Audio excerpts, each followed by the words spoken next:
నీడలోనే నా జీవితం, నీ సిలువలోనే నా ముక్తి, నీ నీడలోనే నా జీవితం, నీ సిలువలోనే.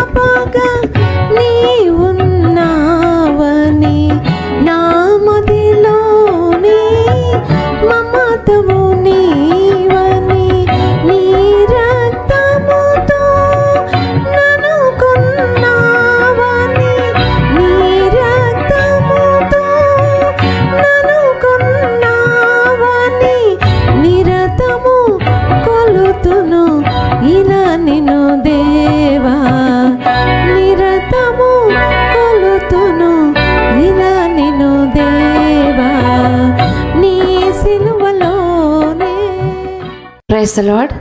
Greetings to you all in the mighty name of our Lord and Savior Jesus Christ. Welcome to Showers of Blessing. ఆశీర్వాదపు జల్లులకు మిమ్మలను మీ కుటుంబాలను ప్రేమపూర్వకంగా ఆహ్వానిస్తున్నాం. ఈ యొక్క పరిశుద్ధ వారంలో 4వ దినము, మరి పరిశుద్ధ గురువారంలో ఏం జరిగిందో మనము చూద్దామండి. యోహాను సువార్త 13వ అధ్యాయము 5వ వచనం చూద్దాము. అంతటా పళ్ళెంలో నీళ్లు పోసి శిష్యుల పాదం కడుగుటకు తాను కట్టుకుని ఉన్న తువాలతో తుడుచుటకును మొదలుపెట్టెను. దేవుడి వాక్యమును దీవించును గాక. After that he poured the water into a basin and began to wash the disciples' feet and to wipe them with the towel where he was girded. May the Lord bless this word. యేసు ప్రభు శిష్యుల యొక్క పాదములు కడుగుట ఈ దినము మరి topic అండి. Jesus washed his disciples feet. మనకు తెలుసు యేసయ్య తనను తాను తగ్గించుకున్నాడు. ఆయన దేవుడై ఉండి మానవ రూపిగా ఈ లోకానికి వచ్చాడు. ఆయన అంతము వరకు కూడా మనల్ని ప్రేమించినటువంటి దేవుడండి. హల్లెలూయా. ఆయన పరిచర్య చేయుటకు వచ్చాను కానీ పరిచర్య చేయించుకుంటకు రాలేదు అని కూడా ఆయన మనతో మాట్లాడినట్లుగా మనం చూస్తున్నాము. అలాగేంటంటే ఆయన జీవించినటువంటి జీవితం అంతా కూడా మనకు ఒక మాదిరికరమైన జీవితమును ఆయన జీవించినట్లుగా మనం చూస్తున్నాము. మరి ఆ సమయంలో మరి యేసు ప్రభు ప్రభు రాత్రి భోజన సమయంలో ఇక్కడ మనం చూస్తున్నాము. యోహాను సువార్త 13వ అధ్యాయం 4వ వచనంలో భోజన పంక్తిలో నుండి లేచి తన పై వస్త్రము అవతల పెట్టి వేసి ఒక తువాలు తీసుకొని నడుమునకు కట్టుకొనెను.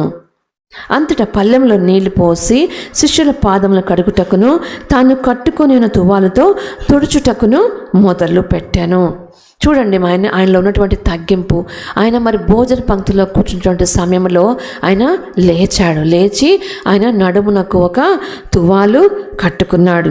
అలాగే అంతటా పళ్ళెములో నీళ్లు పోసి శిష్యుల పాదములు కడుగుటకు తాను కట్టుకుని తువాలుతో తుడుచుటకును మొదలుపెట్టాను. శిష్యుల పాదములు కడుగుతున్నాడండి. ఈయన ఎవరు? ఒక టీచర్, ఒక గురువు. ఆయన ఒక మాస్టర్, ఆయన యజమాని. ఆయన ఏం చేశాడు? ఎంతవరకు తగ్గించుకున్నాడు అంటే తన యొక్క శిష్యుల పాదములు కడుగనంత వరకు తను తాను తగ్గించుకున్నాడని. హల్లెలూయా. ఎవరైనా సరే అధికారం ఉన్నటువంటి వారు తన క్రింద ఉన్నటువంటి వారి యొక్క పాదములు కడుగుట అనేది అసాధ్యమండి. తనను తాను అంతవరకు తగ్గించుకున్నాడు. ఎందుకంటే ఆయన మాదిరికరమైనటువంటి జీవితమును జీవించి ఆయన వెళ్ళినట్లుగా మనం చూస్తున్నామండి. హల్లెలూయా. ఆయన పళ్ళెంలో నీళ్లు పోసి శిష్యుల పాదములు కడుగుటకు ఆయన మొదలుపెట్టాను. అలాగే వారి యొక్క పాదములు తుడుచుటకు ఆయన మొదలుపెట్టాను. అలానే ఇట్లు చేయొచ్చు. ఆయన సీమోను పేతురు వద్దకు వచ్చినప్పుడు అతడు, ప్రభువా, నీవు నా పాదములు కడుగుదువా అని ఆయనతో అనను. మనకు తెలుసు ప్రతిసారి కూడా ఏదో ఒక ప్రశ్న సీమోను పేతురు యేసుప్రభును వేస్తూ ఉంటాడు. ఇక్కడ అంటున్నాడు, అయ్యా నువ్వు నా పాదములు కడుగుతావా? ప్రతి ఒక్కరి పాదములు ఆయన కడిగాడండి. ఒక్కరిని విడిచిపెట్టలేదు. తనను పట్టించబోతున్నటువంటి ఆ ఇస్కరియోతు యూద పాదాలు కూడా అతను కడిగినట్లుగా చూస్తున్నాము. ఎందుకంటే ఆయన అంటున్నాడు, పేతురు అంటున్నాడు, అయ్యా నువ్వు నా పాదమును కడుగుదువా?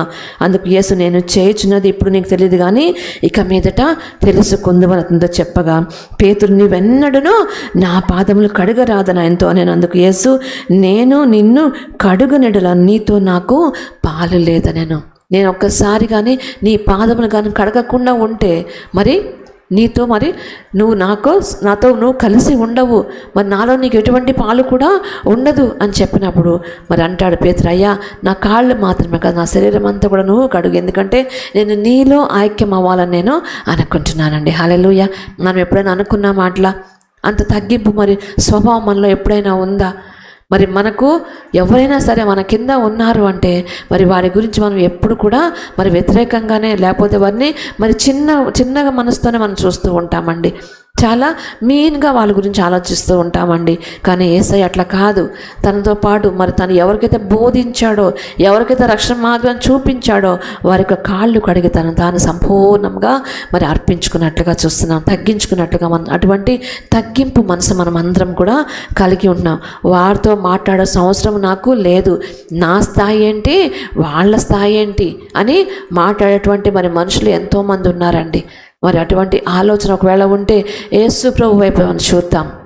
ఆయన వైపు చూసినప్పుడు తగ్గింపు అనేది ఏంటో మనము నేర్చుకుంటామండి. ఈ వాక్యం ద్వారా మనం తగ్గించుకుంటూ నేర్చుకొని మరి దేవునిలో పాలు పంపులు పొందటానికి మనం సిద్ధపరచుకుందాము. దేవుడి వాక్యం దీవించుగాక. ప్రార్థన చేసుకుందాం. మహాపరిశుద్ధుడా, మహోన్నతుడా, మా మంచి యేసయ్య, నీ పరిశుద్ధ నామమునకు స్తుతులు స్తోత్రములు తండ్రి. దేవానికి వందనములు చెల్లించుకుంటున్నాం నాయన.